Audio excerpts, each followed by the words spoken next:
everybody and welcome to my channel. This is the first video I'm doing, so I'm really excited. I thought today I would show you guys some Disneyland Paris tips. I've been 5 times now, which has been a couple. So I feel like I've sort of picked up some tips and tricks that can help you guys along the way.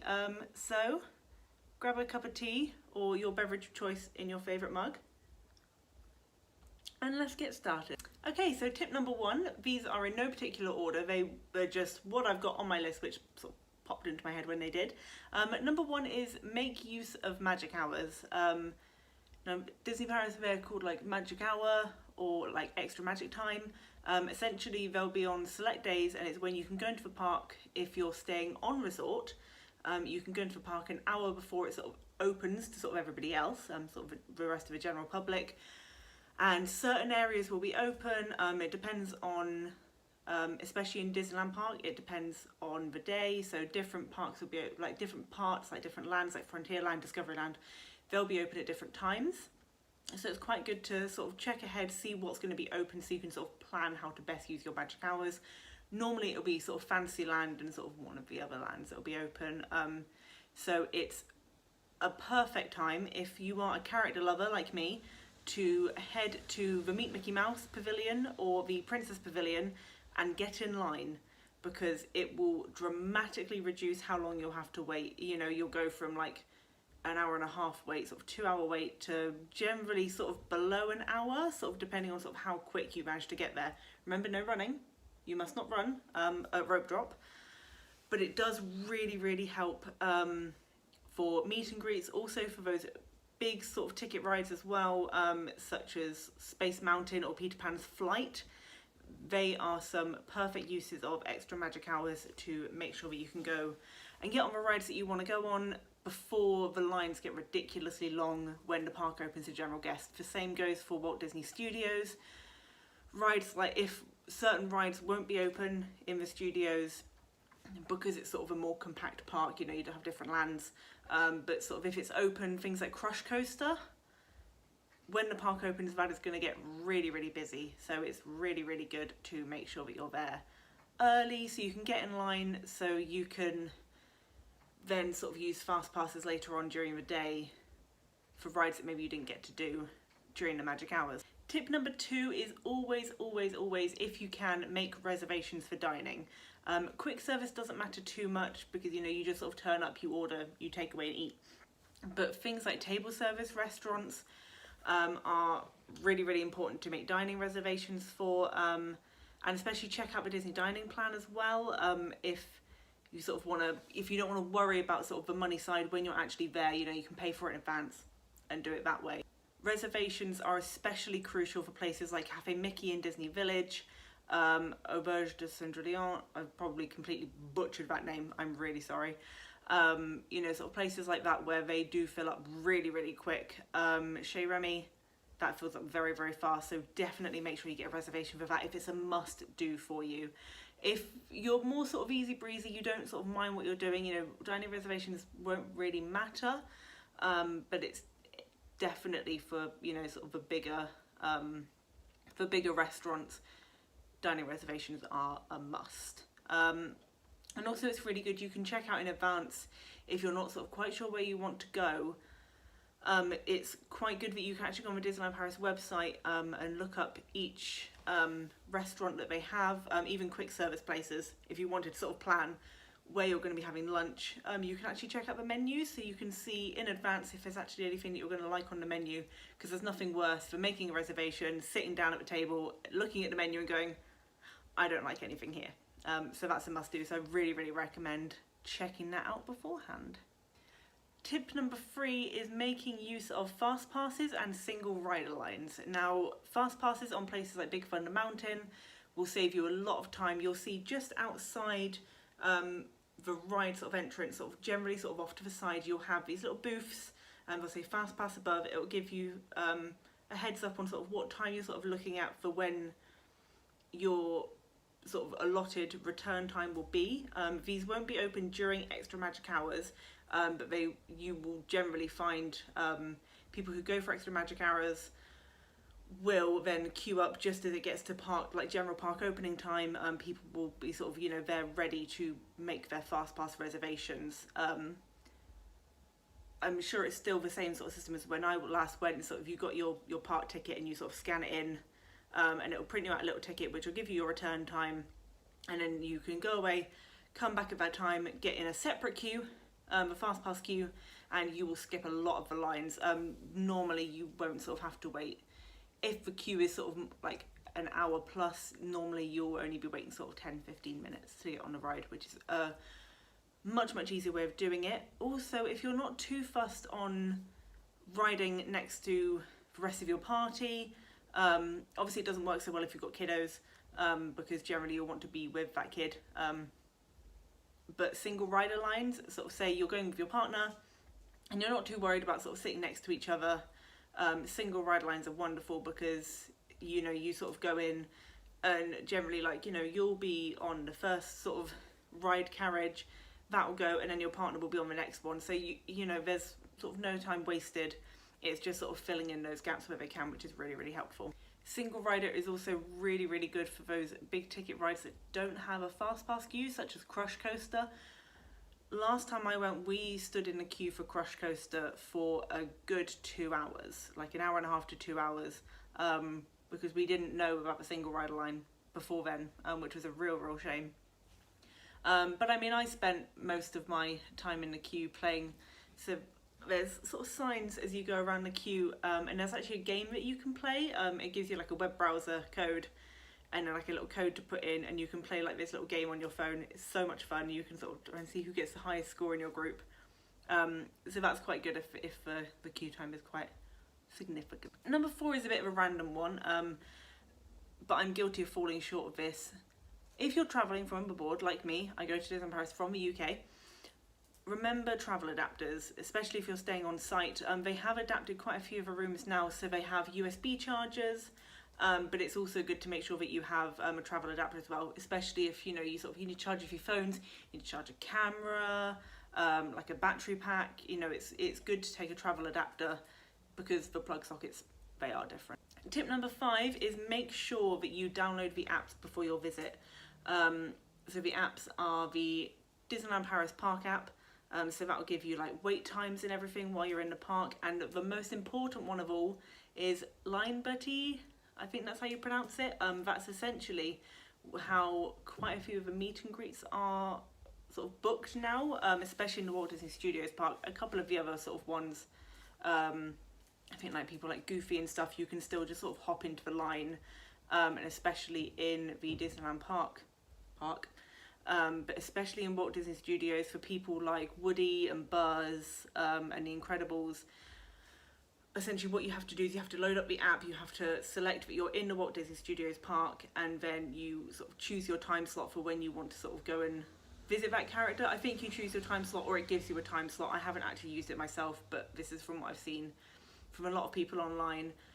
Be prepared to get those sort of bookings as quick as you can when the park opens. You have to be in the park to make the bookings because it's sort of done on a location basis. You need to sort of choose that you're in that park, and then when you're there it will become available to you, and places do book up really quick. So sort of, you know, make sure that you are there, you know sort of what you want to do, plan ahead, who you want to see, and really get in there quick because it will make your day go a lot smoother. Tip number 6, I feel like I shouldn't have to say, but I see it on quite a lot of sort of groups online that I'm a part of, and that's brush up on your French. Now, a lot of the cast members, you know, they are already fluent in English, you know, or they do speak very good English. But speaking French, you are in France, you know, and it is going to help you. You know, I'm not saying, you know, be French fluent, but, you know, just sort of, you know, saying, you know, how to say hello, you know, goodbye, thank you, please, you know, those sort of things I feel like would probably really help. And it's just, it's nice to do because you're in their home country, and it's just polite, really, and it will help when you're sort of ordering food because a lot of the menus are in French, especially if you go to like a counter service restaurant. You know, a lot of it is in French and you've got sort of English like tiny underneath, so it's easier to sort of pick up sort of keywords like chicken or salad, which is nice and easy in French because it's salad. And also be aware that some, you know, you are in France, you're in Disneyland Paris. Some of the rides, some of their cycles will be in French. I find, especially rides like Star Tours, you'll have like a ride, like, you know, you can go on it one time and it'll all be in French. You can go on it another time and it'll all be in English. I don't know if you can request to sort of wait until they will do an English cycle. I'm not sure, I've never tried, because I'm not really too fussed. I still really enjoy Star Tours in French. And you know, you're in France, so expect it.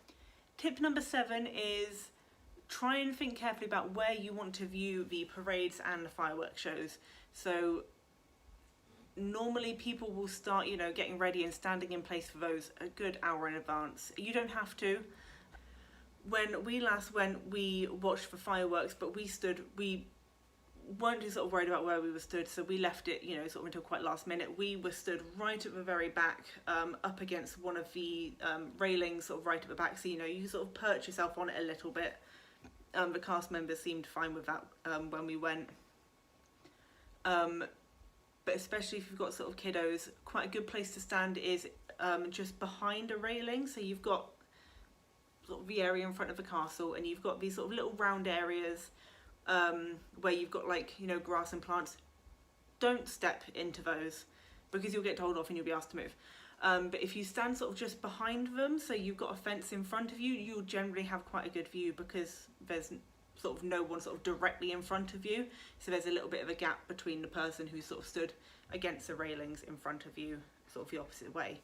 And also for the parade, if you want a view with the castle behind you, like behind the parade or sort of around the castle area, you will have to get very early because it does get very busy very quickly. I've generally found it gets a little bit quieter, like sort of closer to the parade start by Small World. It still gets busy, you know, there's still a lot of people there, so you know, you really do have to stand your ground if you want a certain spot. But it's generally not as busy as in front of the castle or right at sort of park opening. Number 8 is research for weather and wear weather appropriate gear. Let me tell you, if you visit Disneyland Paris in sort of the later months, sort of October, you know, sort of to Christmas, and then sort of, you know, from there onwards until around April, early May, it's going to be cold. Now, I've only ever been to Disneyland Paris in those sort of winter months because I work full time and it's a lot harder to get the summertime off because I work in customer service than the winter time. So I've always gone in the winter and it has always been absolutely freezing. So be prepared for that. It will also rain. Make sure you take umbrellas, all your woolly hats, gloves, scarves. You will need them. And then in the summer, there's going to be a lot of people. It's going to be hot, even though it's Europe, and Europe is generally colder. Especially if you're used to Walt Disney World, because that's hot as anything. And then you'll go to Paris. It will be, you know, probably slightly colder, but not that much. You know, it's still pretty warm. So definitely make sure that you wear weather appropriate gear and be prepared for rain, because these sort of parts of the world, it's very often quite rainy. Number 9 is do quite a bit of research on your sort of before your trip, before you go. You know, if you're like me and you really like sort of like the hidden secrets of Disney parks, look up some of those. I will actually have a video coming out on some sort of hidden secrets and sort of hidden areas and things coming up soonish, so keep your eyes out for it. But also things like PhotoPass, if you think that you'd use it. I can do a video on PhotoPass if people are interested, because I love PhotoPass. I think it's wonderful. You know, it's great for if you want to get sort of ride photos, but you're not sure sort of there and then if you want to get the ride photo. I'll go into more detail in another video. If you're a Facebook person, get on some Facebook groups, because you will find quite a lot of groups that are really, really good for people who want to, you know, sort of help out, you know, help you plan your really good trip. Take some of it with a pinch of salt, because there are a couple of people who, it's the reason I added in things on this thing, like, you know, learn a bit of French, because people seem sometimes like they're surprised that so much is in French, but you're in France, so it would be. but you will generally find that a lot of people on there are really, really helpful, and they've got some wonderful tips. You know, they can come up with things that you never would have even thought of, and I probably wouldn't even think of, because they've been like, you know, they go every week, which I'm so jealous of.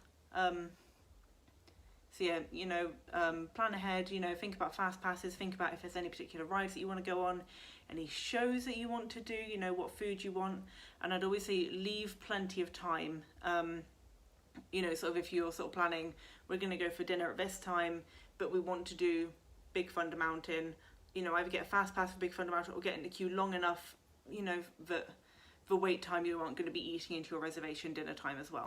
And tip number 10, the final one, is one I've not personally used, because I've never really had to, but I know it is very, very useful. And that's actually, if you're doing a lot of shopping while you're in the parks, if you're staying on site, you can ask at, I think it's most shops do it now, you can ask at the shop if you can have your purchases delivered to your hotel. So they'll get taken to your hotel shop, you go and pick them up the next day.